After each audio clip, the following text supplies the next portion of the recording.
La venta y la comercialización de un producto se requiere que sea de una buena calidad, un buen servicio y un precio competitivo. Sin embargo, estos elementos no son suficientes, pero es necesario que con anterioridad a la venta de un producto tenga una organización, es decir, una logística. El proceso logístico en la exportación se relaciona con los Incoterms. Son cláusulas de comercio internacional que se reflejan con los contratos de compra-venta para limitar la responsabilidad de un producto, ya sea que surja un problema de transporte o documentación aduanera. Los Incoterms afectan al importador y al exportador de un producto en una serie de aspectos: en la entrega de mercancías, en los medios de transporte, en pagos o de transacciones o de posibles daños y riesgos que sufra la mercancía. Las empresas orientadas a la exportación tienen políticas de logística internacional en función de varios aspectos. Primero, las necesidades del cliente. Segundo, el producto que se fabrica. Y tercero, el tipo de mercado al que se dirige. Normalmente las empresas elaboran un producto que no son expertas ni especialistas en el tema relacionado con logística y el transporte, por lo que deciden subcontratar a otras empresas especializadas en este sector, también conocidos como operadores logísticos. A continuación, hablaremos de la importancia de la logística internacional en el comercio exterior. Antes de empezar, quisiera definir los siguientes términos. Logística es el método de organizar una empresa específicamente en la distribución. El término internacional hace referencia a la relación que existe entre países, estados o naciones. Es así que la importancia de la logística internacional se centra esencialmente en la organización de ordenar conexiones empresariales de empresas nacionales e internacionales. Acá un punto a resaltar y que es muy importante dentro de la logística internacional es la logística comercial internacional. Básicamente, la logística comercial internacional es vital para mejorar el proceso de entrega de las mercancías en las instalaciones del importador. La distribución física, una distribución física exitosa, requiere el correcto manejo de los procesos de importación de las mercancías. La logística debe centrar principalmente su foco en reducir pasos innecesarios, medir procesos, eliminar riesgos y reducir costes en el ciclo producto-entrega.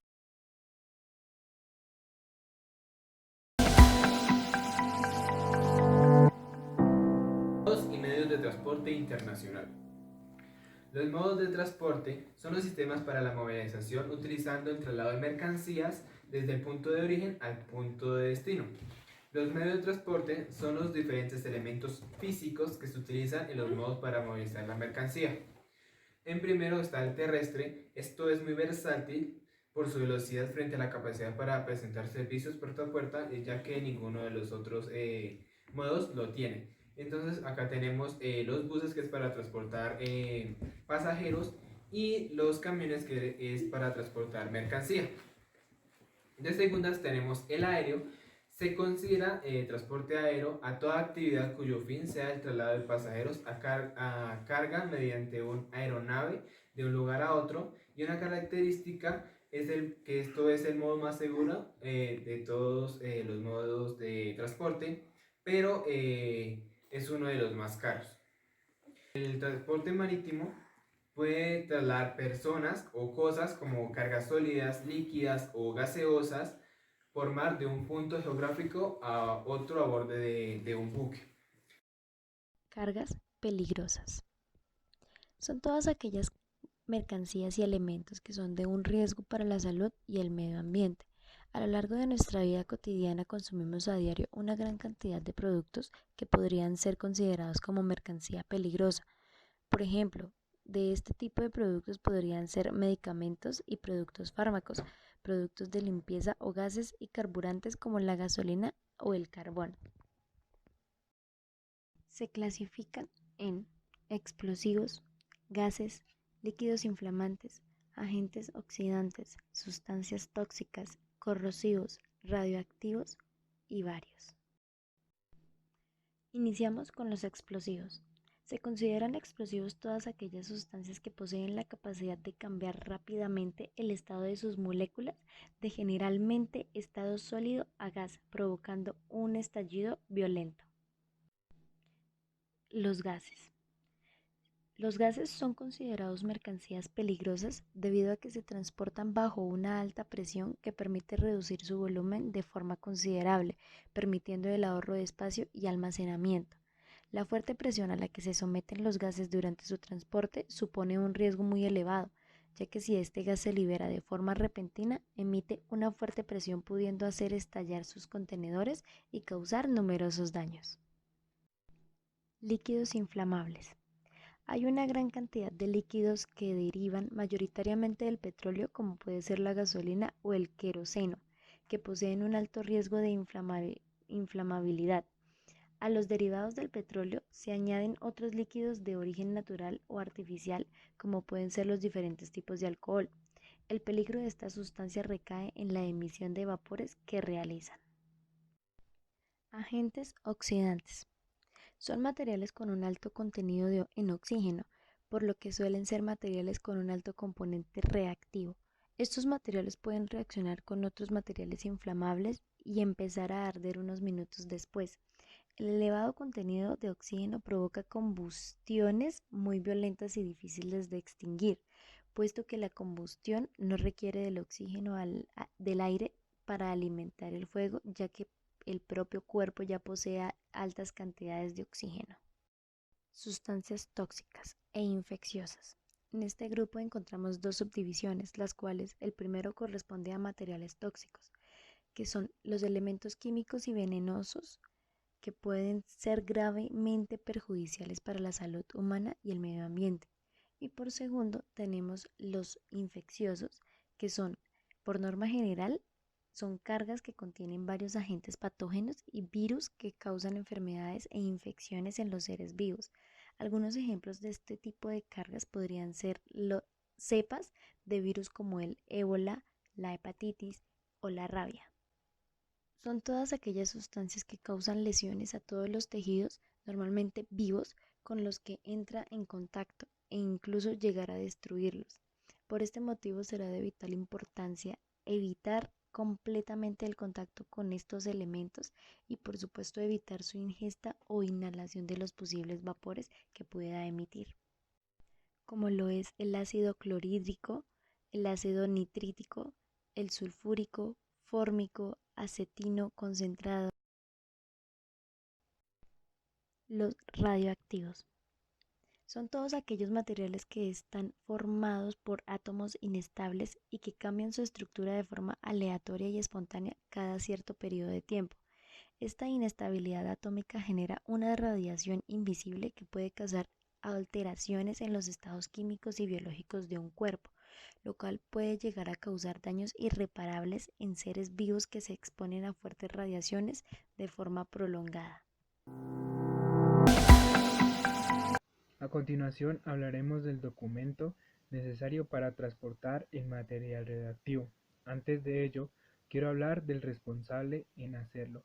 El principal responsable en el transporte, de que el transporte, se realice conforme a lo legislado es el remitente o expedidor, que es el responsable de proporcionar toda la información necesaria para un transporte seguro. El documento básico que se utiliza para el transporte de este material radioactivo o de material radioactivo en general es la carta de porte. Este documento debe recoger una descripción adecuada del material o embalaje o bulto de transporte, objeto de transporte o objeto de transporte.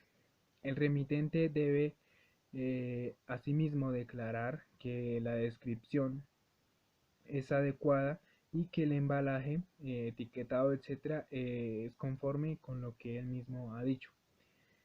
A continuación daré a conocer lo que debe ir o lo que debe figurar en esta carta de porte. Primero que todo debe figurar el número ONU atribuido a la materia, procedido de las letras UN. Debe ir también la descripción de la materia, también debe ir el número de la clase, en este caso es la clase 7, pues estamos hablando de material radioactivo.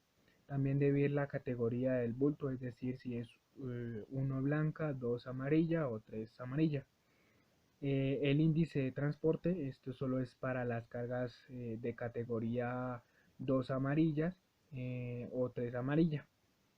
Además, debe ir un documentación adicional, eh, que en este se presenta básicamente los albaranes de recogida de residuos, los informes del servicio, la hoja de ruta y la actuación del conductor en caso de que ocurra un accidente en el transporte de este material radioactivo. Y por último debe figurar la ficha de seguridad. Bueno chicos, y continuando con nuestro video, yo les voy a hablar acerca de los estándares y la legislación en la logística internacional. Bueno, desde tiempos antiguos, tiempos muy atrás, e incluso desde la colonización, desde la Primera y Segunda Guerra Mundial, se generaron ciertos estándares en el comercio internacional con todo el tema de la logística, es decir, dentro del transporte, cómo almacenarlo, cómo embalarlo y cómo poder llevar tu mercancía de manera segura. Desde entonces, hoy en día se han creado o existen operadores logísticos o agentes aduaneros, los cuales nos ayudan a hacer todo este tipo de trámite en el cual conllevan el almacenamiento, el transporte, la documentación y la manera adecuada de embalar nuestros productos. Bien sea que vayamos a hacer una exportación o una importación de cualquier producto. Bueno, también a raíz de esto se crearon los Incoterms. ¿Qué es de los Incoterms? Son términos de negociación internacional, los cuales definen derechos, deberes y obligaciones que tienen tanto los compradores como los vendedores. Estos Incoterms están regidos o como tal que los controla es la Cámara de Comercio Internacional. Los Incoterms más utilizados hoy en día en el comercio internacional y en la logística son el CIF y el FOB. CIF para importadores y FOB para exportadores. Bien, ahora para seguir con nuestro ejemplo de carga peligrosa o carga radioactiva a granel, las entidades que hoy en día regulan acá en Colombia todos los procesos documentales y de permisos para poder importar o exportar estos productos son el Ministerio de Agricultura, el Ministerio de Salud, el Ministerio de Minas y Energía y el Ministerio de Transporte.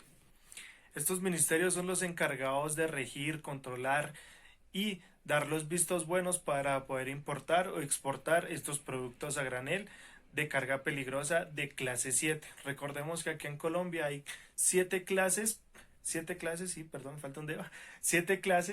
de carga peligrosa. Entre nuestro ejemplo está el tipo 6 y tipo 7.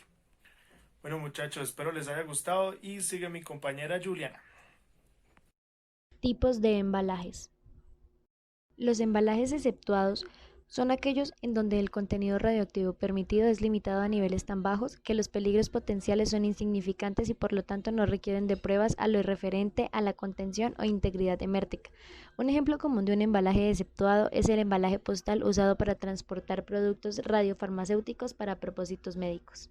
Los embalajes industriales son usados para transportar dos tipos de materiales. 1. Material de baja actividad por unidad de masa, conocido como material de baja actividad específica o el BAE, que son los desechos hospitalarios. Y segundo, objetos no radioactivos que tienen bajos niveles de contaminación superficial, conocidos como la OCS. Las máquinas del ciclo de combustible o las partes de los reactores nucleares cuyas superficies han sido contaminadas por fluidos refrigerantes o agua procesada son considerados como objetos contaminados superficialmente. Los embalajes tipo A son usados para el transporte de pequeñas pero significativas cantidades de material radioactivo. Estas requieren mantener su integridad durante condiciones normales de transporte y por lo tanto están sujetas a pruebas que simulan estas condiciones. Son usados para transportar radioisótopos, para diagnósticos médicos o teleterapia. embalajes tipo B se usan para el transporte de material altamente radioactivo. Estos embalajes deben recibir las mismas condiciones normales de transporte como los embalajes de tipo A, pero como su contenido excede los límites del tipo A, es necesario especificar la resistencia adicional a la radiación o al material radioactivo. Los embalajes tipo C. La edición de 1996 del Reglamento de Transporte de la OIEA incorporó un requisito para un embalaje de diseño más robusto, que es el embalaje tipo C, para el transporte aéreo de material de mayor radioactividad por vía aérea, para satisfacer los requisitos adicionales de los embalajes tipo A y la mayoría de los requisitos adicionales de los embalajes tipo B.